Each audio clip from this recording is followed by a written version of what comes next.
Hello friends, and welcome to a new video. In this one I'm going to be talking about dated and undated planners. I ordered for 2025 a Hobonichi Cousin in the English version, and even though I took my time ordering it, I still have doubts about whether or not that was the right choice, if I should have stuck with a day free, which is what this is, if I should have maybe gone with a common planner that is undated or dated even. So I was filled with lots of doubts, even though I already have it, even though I took my time in ordering it. And I think I'm having these doubts because I am in a season of life that I just don't know what the next week, month, year is going to hold. And I started to make a list of pros and cons for dated versus undated planners, and this was useful for me in kind of reframing my mindset to, okay, these are what my goals are and this is how I can accomplish them, because now I have the information in front of me. So hopefully if you are on the fence about whether or not a dated or an undated planner is right for you, then stick around. So let's go ahead and get started with my list. I think really the biggest thing you want to consider is, what is your current season of life? Are you in college? Are you working in a professional setting? Or are you, like me, currently unemployed? I got laid off, and also a mom, a stay-at-home mom. So even though I'm unemployed, and that's a lot of work, and having a plan is, I think, useful regardless of the season of life. Even if you're retired, you know what I mean? It's just, I can't see myself not planning in one form or another as I continue to get older. Once you have that established, let's go ahead and start with my list of pros for dated planners. The first pro that I have here is that you can skip days, and a good example of this is the fact that this is me journaling. Rather than journaling on one page per day as this planner is set up, multiple days on one page.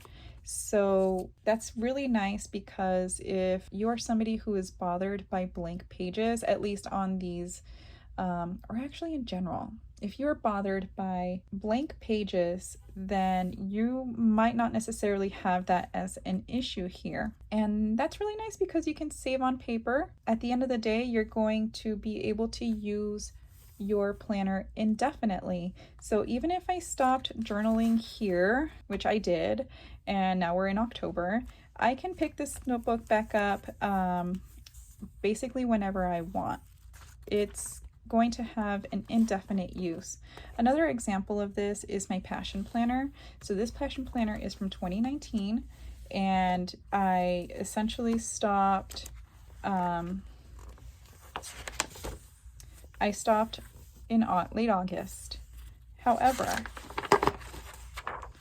I have lots of blank pages left, so I could still get a lot of use out of this. And if I were in a setting that I wanted to use this again, I certainly could.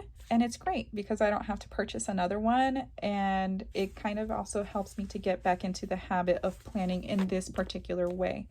All you have to do for this one is fill in the days, the week, that you're planning for. Might be a good idea to put the year in, because sometimes, kind of forget what you're archiving at the end of the day.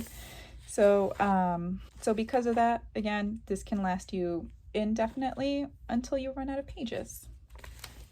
And the final point on my pros list for undated planners is that it is very unstructured. It has a very free form kind of use.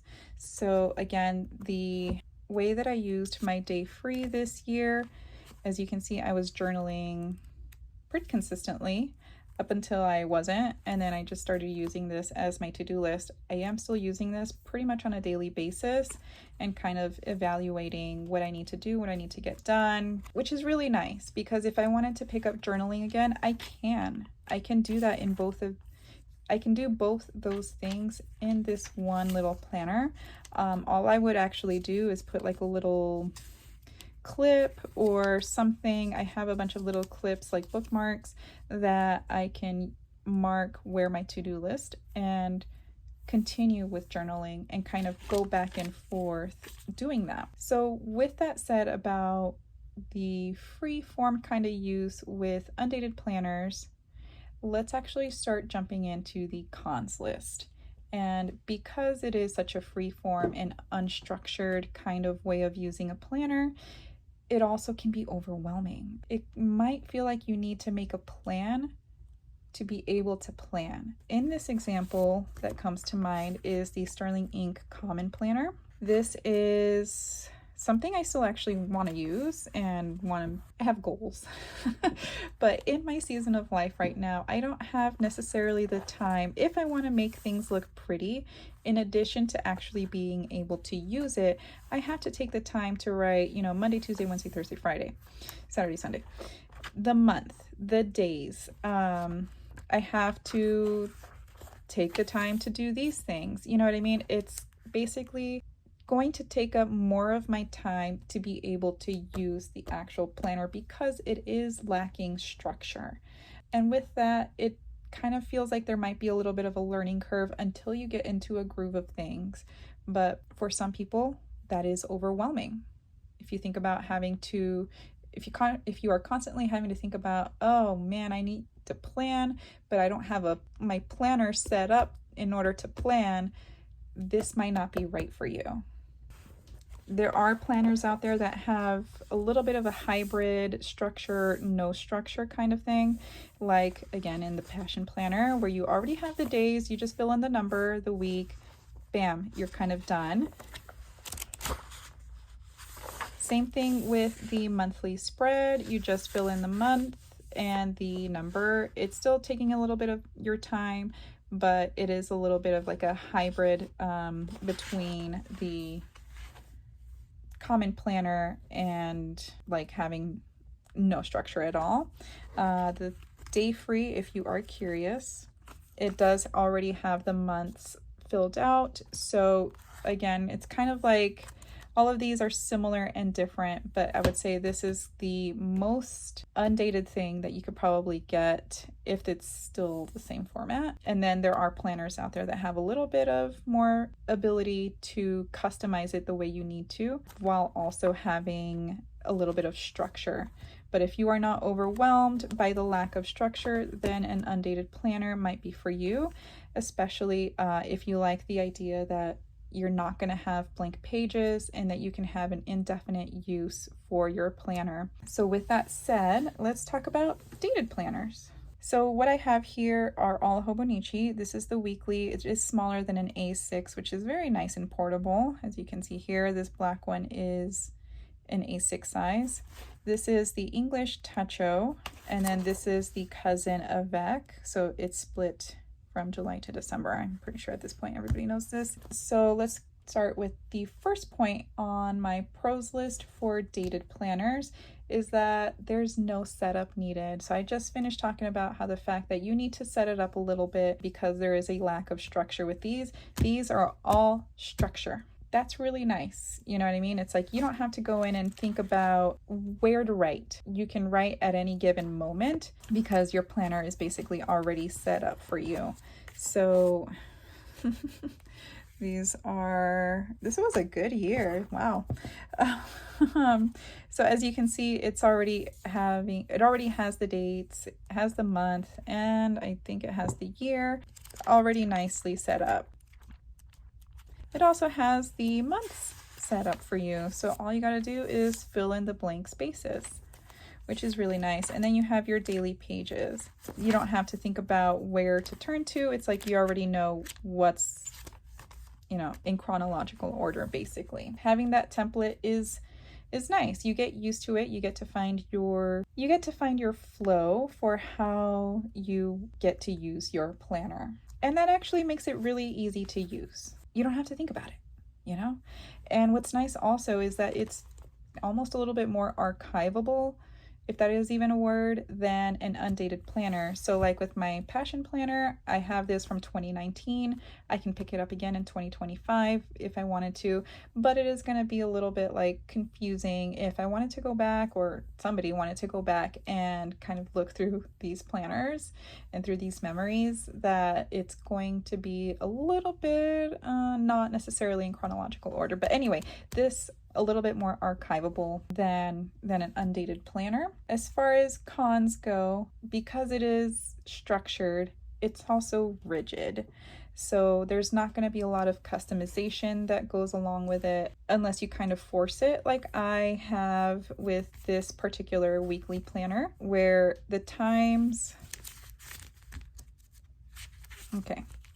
are like 3 hours apart, which to me just like, how does that make sense? But anyway, so what I have gone in, and I did this every week, I went in and changed the times to fit my schedule and how I wanted it, based on the hours that I was actually awake and able to plan my day or my week. But in general, the rigidity means that you don't have the ability to customize your planner how you would prefer to use it. The other thing is, because it is so rigid, you also might end up with a lot of blank pages. As you can see here, I have 4th of July, just kind of half-assed it there. Lots of blank pages up until I think the end of the year, and I picked it up again. So it's kind of nice, you know what I mean? It's like, I know it's easy to know where to start back up because it's already dated for me, but it's also, I'm having some blank pages. Keep in mind, just because you have blank pages doesn't necessarily mean they're wasted pages. I can make a separate video about that as far as what to do with blank pages. It's in the cons list nonetheless. And my final point on dated planners is that it feels like you can only use it for that year. So I already talked about my passion planner, how I can pick it up again 4, 5, 6 years later. Whereas this, I'm left with, I'm left with a substantial amount of blank pages. It feels like I can't necessarily go in and continue to use it. It's done, if that makes sense. Like I'm done with it. Like it's time to move on to a different one. I'm trying to see if, yeah, so even at the end of this planner, it's like I kind of stopped planning, and that's kind of it. That's kind of it for this year. It's time to put it away. It's time to move on to a new one, and you feel like you're locked in for that year. All right, so what are the key takeaways for whether or not you would like to use a dated planner or an undated planner? Really depend on you and your season of life. As far as me and what I need, I'm going to go back to a structured planner. So that's why I have my Hobonichi cousin for 2025. The day free served me well this year, but I do need something with a little bit more structure. But I am also in the mindset that, yes, I am going to have some blank pages, and that I'm gonna have to be okay with the fact that I will have blank pages, but I do need something with a little bit more structure and something that I can just jump into and use right then and there, something that I have as a reference and I know exactly where I need to find things. And that is why I'm going to a dated planner for this year. I personally would like to use my planner for this year as a memory keeper, but also as a way to keep track of appointments between me, my husband, and my son. Having a kid just changes everything, especially having a kid who had surgery and some things with his health that have required a lot of follow-up.